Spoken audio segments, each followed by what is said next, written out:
I'm going to take you through a balance exercise on your back on the foam roller. And all you got to do is tap your toe. Let's see how we do.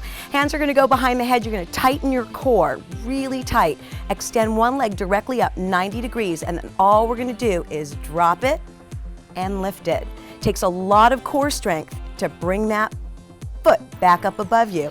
Now, if you can't make it all the way down, that's okay. Just go as far as you can and bring it right back up. Notice though that my butt is not on the floor. I am lifted, so my hamstrings are working, my butt's working, my core is working, and I'm tightening up my abdominals. I'm gonna switch legs right here. Same positioning, straight up 90 degrees, reach and pull.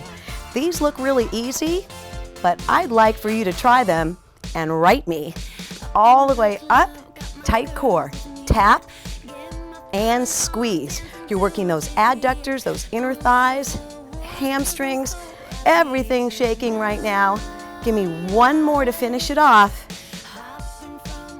I hope you enjoyed that challenge. Let me know how you liked it. Until next time.